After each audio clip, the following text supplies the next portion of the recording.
There are all kinds of heavy controls over populations everywhere. And then the next thing that happens in this chess game that's being played is that biological weapons are released on China. He heard this being discussed in this meeting. They will release a flu-like virus that will be genetically targeted against the Chinese population. It's racially targeted against the Chinese people. It's designed to spread like wildfire and to knock out a large number of the Chinese people. And these people in this meeting were laughing about this. They said, China will catch a cold. Those were their words. China will catch a cold. The idea is that as the world looks upon this with horror, then they will demand from their governments that there are heavy controls over travel, over communication, over people who meet, over people who protest in the streets. And because people will be driven into fear by this, they'll request and demand and insist on heavy controls from their governments, which will be justified. And this is where you're going to kind of get the martial law situation in all the Western countries. It's intended as a justification. All of this is just the start of something, because this story gets much bigger, and it's pretty horrifying. And if watching this now you're feeling a little bit shocked, this is how I was feeling when I heard this information, and this is how our source was feeling when he was hearing this information in this meeting, because this is just the beginning. There's a plan, I believe, that Hitler would be proud of, which is so evil, it's so Machiavellian, it's so hard to face up to, it's so unbelievable, that I need to put it on the table for you so that you can consider whether or not this might be a possibility. From Project Camelot and Project Avalon, and the date is the 16th of February 2010. Now, this is a British person, and he worked in the British military for a number of years, and after he retired from the military he worked in the City of London in a fairly senior position, in a respected position in the City of London. And for those people watching this video who don't know about the City of London, the City of London is it's like an enclave, it's like a financial enclave in the heart of London itself. Some people consider it almost a little bit like the Vatican. It's very old, it's very ancient. It's the heart of the financial system, not only of Britain, but possibly the world. Many researchers consider that it's very likely that the City of London calls the shots on the financial systems in America. They've got control over the Federal Reserve, the Bank for International Settlements, a whole bunch of things that happen. This is like the nerve center of the financial world. And it's very Masonic, it's very ancient, it's very traditional. And our source attended a number of meetings with senior Masons.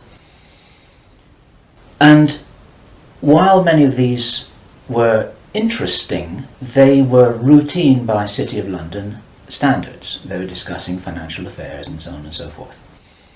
And then in the June 2005, he attended another meeting that he thought was going to be a routine meeting, but actually this was something rather unusual, and he realized it was unusual as soon as he arrived. In fact, in his interview with us, the one which we have the transcript of, you will see that he says that he felt it was an accident that he was there. He shouldn't really have been there. He didn't know what was happening.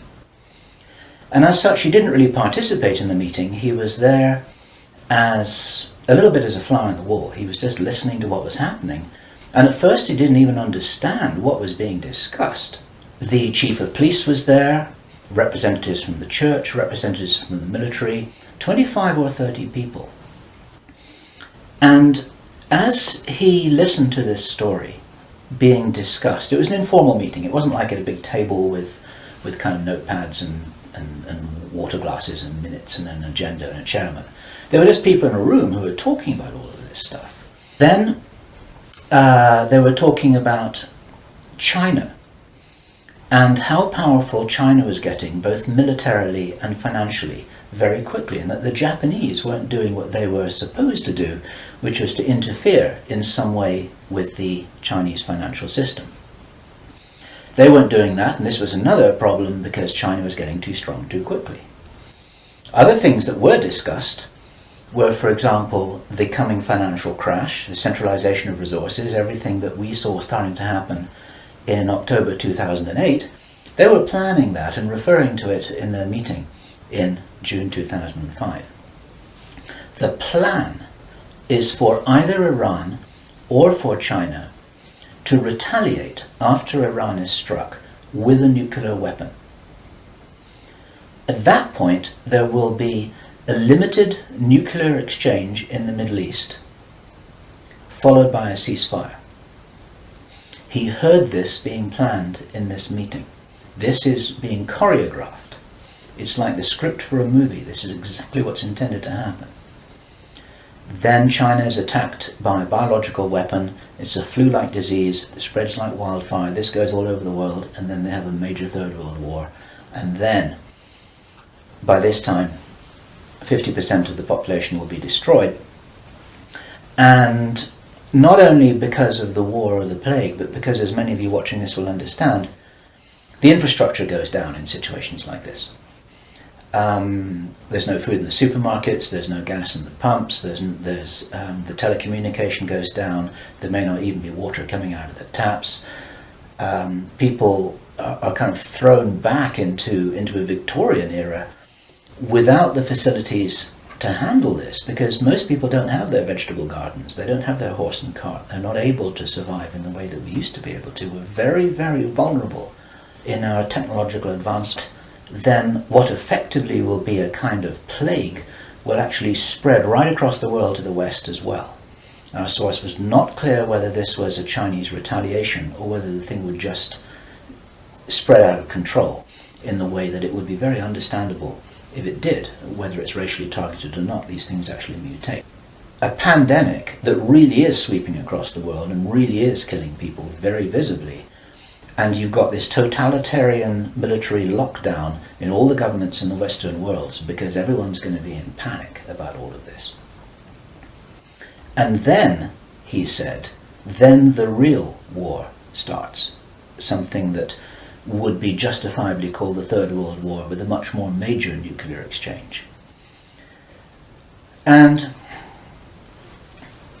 at this point, I asked him, is this just about population reduction? What is this about? Why are they doing this? Why this insane Dr. Strangelove plan for just unleashing all of this stuff on the world? Why do it? Now, he said absolutely it's about population reduction. So I said, well, in this meeting, did they mention any figures? And he said, yes, they did, 50%. Half the world's population. This is planned as per the Georgia Guidestones. For those of you who don't know what the Georgia Guidestones are, it's a stone monument in Georgia in America that was erected anonymously a number of years ago. It's in 8 languages, and it's like an Illuminati manifesto for a new world, as it were. And just hold that thought about this being a manifesto for a new world. This is an important concept here in what I'm presenting. One of the key parts of this manifesto for this new world is that there should be a population of 500 million people. Now, 500 million people is an enormous reduction from the nearly 7 billion that we've got at the moment. That's pretty much 95% of people who would no longer be on this planet. Who died in 1998. He was in the Office of Naval Intelligence in the US Navy. He talked to researcher Bill Burns, the editor of UFO magazine. And Bill Burns described this conversation with George Hoover to George Norrie from Coast to Coast AM. And what Admiral George Hoover told Bill Burns was the biggest secret, according to what the American Navy had found out. Very, very interesting story. They were talking about the Roswell visitors, and Admiral George Hoover said that these visitors were us from the future. They were time travelers. They weren't extraterrestrials. Now, other researchers and whistleblowers have spoken about the same thing. And this is fascinating in itself. But what Admiral George Hoover said the biggest secret really was, it had to do with the abilities and the power of the consciousness of these travelers. Because they were us from the future, what the military authorities had found out was what humans are really capable of. And he said that this had been buttoned up really tight, because if we knew how powerful we really were, how powerful we really could be, then we would, in his own words, cause chaos around us, and this could never be permitted. We could rearrange the reality around us in the way that we wanted to, in the way that, if this is real, that the future humans have learnt how to do, which gives them access to these sorts of incredible abilities, such as time traveling. Philip Corso, in his book The Day After Roswell, described in some detail how his understanding was that the way the craft works was they were like an amplification of the pilot's own consciousness. It was their consciousness, it was their ability to travel and bilocate that was amplified by the craft, and that actually all of these abilities are basically abilities connected with the consciousness of the beings themselves. And if they are us, this is the message for all of us here. We're being deliberately dumbed down. Our food is being poisoned. Our children are being lied to in the schools. We're being fed propaganda in the media. We're being forced into this tiny little box. We're being kept busy with game shows and ball games, and we are discouraged from really finding out what it is that is our heritage on this planet. Eric von Däniken has just published a book which is called History is Wrong. There's so much which we are denied. George Green describes that we are known as the useless eaters, this surplus population of billions of people, with a tiny number of people at the top of the heap who are dependent upon us to police each other and to laugh at each other and to stop each other from getting out of line, because we're encouraged to conform to how we're meant to be. And so there's this straitjacket that there's the opportunity for us to break out of, and it's this straitjacket which has been deliberately put in place by these very people who've been creating this plan. Where this plan originates from, it's very interesting to speculate. Our source told us that this has been in place for a long time. He'd first heard about the Anglo-Saxon mission as long ago as 1976. The Illuminati symbolism about the dawn of a new day has been going on for a long time. Many people think that this plan requires such a superhuman level of intelligence and strategic understanding, and is so ruthless and so cold, that the logic suggests, and David Icke says this, Jordan Maxwell says this, we say this ourselves with full agreement, that this didn't come from a human source. People aren't capable of doing this against other people. There's something else behind this. We have to think big. We have to think from the highest spiritual viewpoint that we possibly can do.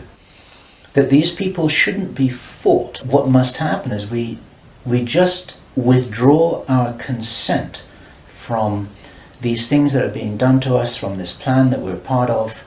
And as I was saying just before, if you're in the military or if you're in intelligence services, withdraw your consent from this, because these plans can't happen without it. The reason that I have for not believing that anything is fixed, that we're all doomed, that anything really bad is going to happen, although I think we've got a lot of problems to solve, is because I wouldn't be here, and neither would you watching this now. I'd have incarnated on another planet. I'd have gone somewhere else. I'm not going to go and sit here in the firing line with no possible way of escaping. there's a job to do here, and many of you watching this will be aware of the fact that we're here to do jobs. It's what Dolores Cannon calls volunteers. We may be here for a reason. We may be here to help catalyze this increase in consciousness, and that's what's going to prevent this kind of thing from happening, because if we do not agree that this is the future that we want, then that's not what we're going to experience.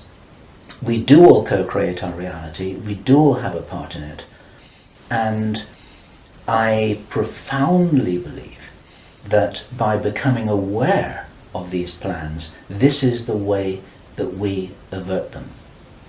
There's a difference between prediction and prophecy. These are two words in the English language that are easily confused with each other.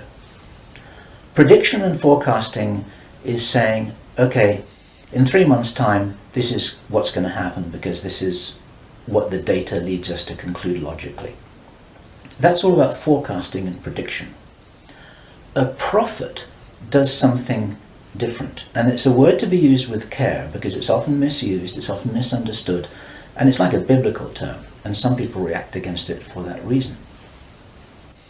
But what a prophet always used to do is to say, listen, if we don't wake up and if we don't take action, then this is what's going to happen.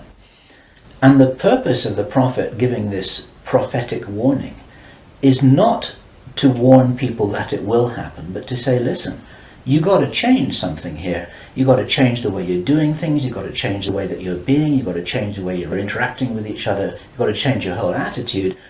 Whatever it is that you change, then the purpose of the change is so that this prophesied event doesn't happen.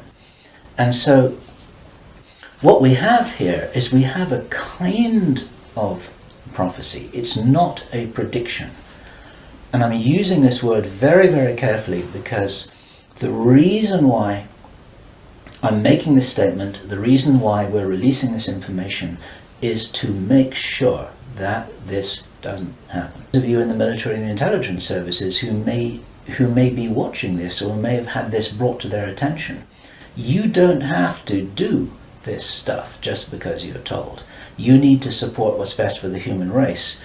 You don't need to follow orders if it's going to lead to a huge destruction here, which is in no one's interests apart from the controllers who have an agenda of their own, and that agenda doesn't feature you and me, that's for sure. Okay, so that's the end of my presentation. I want you to consider this information. I'm not urging you to believe it. I want you to research it. I want you to check it out.